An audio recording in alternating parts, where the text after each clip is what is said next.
Thank you very much, Mr. Potter, and to the leadership here of the co-op. Ladies and gentlemen, I'm honored to be with you again this evening. And this is an event I look forward to. A chance to come and have dinner and to hear firsthand and to report to you. Last time I was here, I talked about some things that I thought were really important for rural America. Priorities that I was fighting for on our behalf down in Washington, D.C. And it's important to tell you that we got some of these very important things done. And Farm Bill, it's called a Farm Bill, but probably a more accurate description is a Rural Development Bill. And the work that it does that helps dairy, and we got a new safety net for dairy, and for livestock, for fruit and vegetables, we got a new crop insurance coming. We got support for beginning farmers, increased research. That's going to help. We know we've got Cornell Cooperative Extension that plays a key role around here, and we're going to have that plus up of account. That's going to help. Conservation, which plays an important role for supporting agriculture. Expanding broadband, and I'll say more about that in a second when we talk about the work we do with the co-op, and even fighting Lyme disease. Public health scourge that's hitting all throughout upstate New York. And we help and do some important work protecting us in the Farm Bill. Working together. Not something story you hear every day on the news.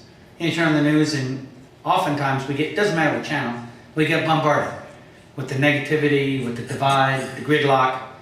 And yes, there's troubles in Washington. I'm doing my very best to bring people together down there. As a veteran, as somebody who served our country 29 years in uniform, and I think we need more veterans that are serving us in the Congress because, for veterans, you're focused on basically two things. Service to others, and mission accomplishment. Focus on getting the job done. That's why this Farm Bill was so incredibly important to deliver for upstate New York. And I'm working with folks now in Otsego County, and I know we got Mark here from Delaware and beyond, and we're working with those folks to try to get the best benefits of that program for our agricultural community, our rural development here in upstate New York. Infrastructure bill.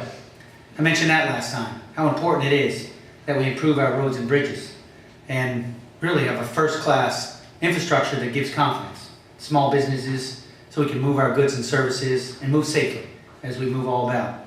And we've got an infrastructure bill now. The President signed that into law last week. It's important for us. We can do more, and I'm advocating to do more going forward, but it was important that, like the Farm Bill, we get the infrastructure bill enacted, signed into law. Job training bill. We got a job training bill signed into law that's going to help us here in upstate New York. Even in an economy of 6.1% unemployment, we have over 3 million jobs that are unfilled in our country, in part because we don't have the skills to fill some of those jobs. Well, this bill helps with one-stop shopping down to the county level, and it provides for opportunities for individuals to improve their resumes, get better at job interviewing skills, voc tech training if that's needed, jobs fairs where we bring together those that are looking for work and those that are looking to hire, and also the Job Corps provides resources for the Job Corps, and we have a Jobs Corps Academy right here in Otsego County that we support, and looking forward to going their graduation. This was an important bill for us. As we continue to prepare individuals for our 21st century economy, work together to get that done. The President signed it into law. Water bill.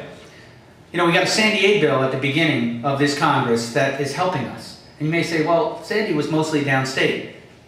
And that's true, but you know what? We needed funding up here because while we certainly appreciated the funding for Hurricanes Irene and Lee, it wasn't enough. So we got written into law, into the Sandy bill, aid that could help us with mitigation going forward. You hear about it, you read about it in your newspapers. It's called New York Rising Program. These are resources coming to our communities, to help us going forward to withstand water events. This water bill complements the Sandy aid bill. It reforms the Army Corps of Engineers, provides resources for some of these stream projects, also for gauges so that we can have early warning about water events. Important. Dam safety. Also another issue important for us in upstate New York, resources enacted into law. VA reform. I know this is near and dear to so many folks in the audience here today, and I know I'm surrounded by many veterans, and I thank you for your service. I thank you for your sacrifices, and also to the families, and that you no doubt joined me in being disturbed when we saw the reports about what was going on in Arizona and other places. We've taken action. I want you to know that.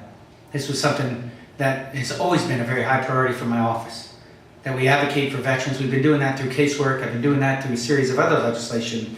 This has been the most sweeping VA reform in my lifetime. And what we do is we provide for, there's essentially three major components of this new bill. It provides for more use of local doctors for our veterans. This is really important for places like Otsego County because we had veterans that in some cases were being forced to drive all the way to Albany to get those appointments. What we provide for in this new law is that if you're more than 40 miles from a major treatment facility, or if your appointment is 15 days or greater, then you can go to your local doctor. And we've got wonderful doctors here in Bassett Network. And as long as it's Medicare accepting, you can get that treatment locally. Does that mean the VA isn't a good place to go? I don't believe that. I think it's a great place to go. But the problem is we have a backlog this long, and we need to reduce it. And a common sense way of doing that is by using more doctors locally. And that's the first major component of this VA reform bill. The second piece is we brought on 27 new clinics. 27 new clinics along with new doctors and new nurses. That's the second piece of this. And I want to say that our VA centers did score well on their audits. Albany got 97 out of 100, but we know they can always do better. And having said that, there are some things that they're excelling at. For our female veterans out there, we listened very carefully. One of the things female veterans were saying is they didn't really feel welcome in some of the VA centers. Well, what Albany did is they actually stepped out in front. Albany has a female veterans clinic, a wellness clinic, exclusively for females. And it's getting high marks. And that's an important reform. And that's one of the reasons why, even as we bring on local doctors, we want to keep the VA strong, because it does good things like that and more. Post-traumatic stress, something we've dealt with in all wars. We're hearing about it more days through this war, but you know what? The World War II vets, they didn't sleep that well at night either. And they dealt with those challenges. We're facing this better as a society, and this bill helps us. Third piece of this was providing for more accountability, transparency for the VA. General Shinseki is somebody I had served with. You may recall he was the former head of the VA. And yes, he moved on. And given the fact that we're moving in a new direction, it was probably time for new leadership. But I will tell you this, there were times that General Shinseki was trying to bring reform to the VA, and some of his top-level bureaucrats there were pushing back and thwarting him. And so in this bill, we provide for more hire and fire authority for the secretary, because if we're going to hold that secretary accountable, that secretary should have the authority to hire and fire. We do that in the bill. And then finally, we provide for audits so that we can check, not just planned audits, but also for SNAP audits. We can come out so that all of us can have more confidence in what we did here. But I will tell you this important piece of legislation that the President signed into law is going to make a difference. It's going to improve the quality care and the timeliness of the care for our veterans. And I know that's on your mind, and I wanted to give you that report. I mentioned Lyme and tick-borne diseases. I know it's now starting to make more news stories out here. I saw it in the Daily Star. This has been a scourge for us in the Hudson Valley for some time. You can hardly find a family that hasn't been adversely impacted. Some folks suffering with chronic Lyme for many, many, many years. We've brought more resources for prevention, for diagnostics, and some treatment, but really what we need is a paradigmatic shift in the way the government approaches tick-borne diseases. I authored a bill that has made it through committee so far, and we think we can get a vote on the floor coming in September that's going to require the Department of Homeland Security, or the Department of Health and Human Services, to have a strategic plan to deal with tick-borne diseases, including Lyme and chronic Lyme disease. And as part of that plan, it forms a working group that provides a voice for the people who have been suffering. That's what's been missing, the voice for them and also their doctors.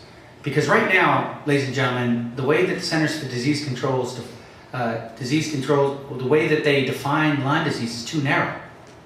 And when they don't even acknowledge the existence of chronic Lyme. Why that is so bad is, first of all, the treatment is not adequate. The diagnosis is insufficient. The treatment is inadequate. And the health insurance company coverage is very poor.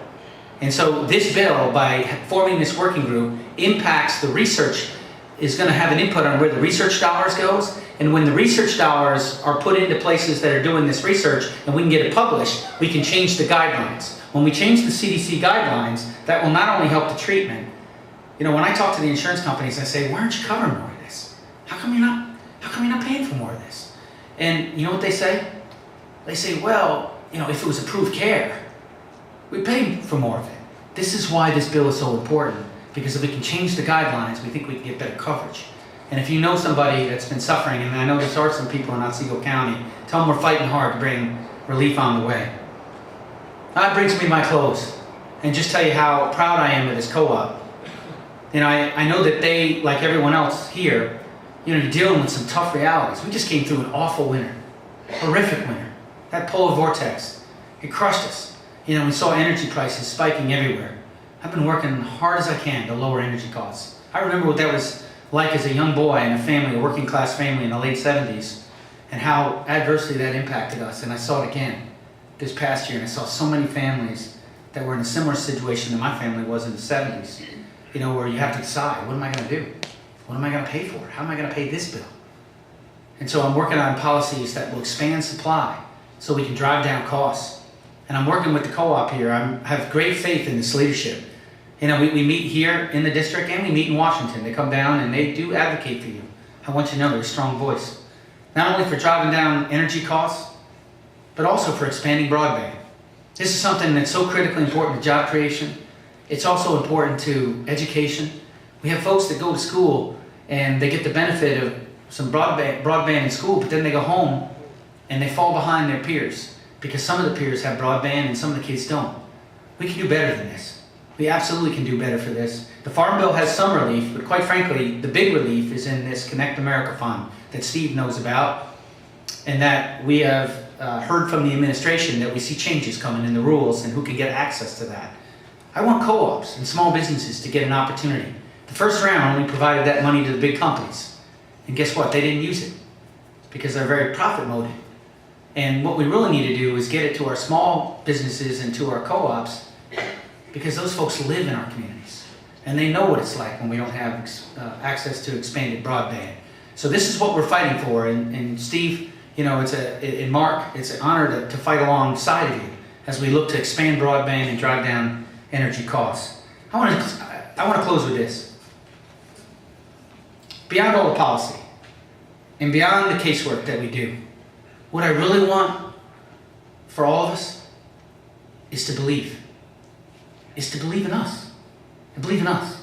You know, this was an incredible experiment in the 18th century.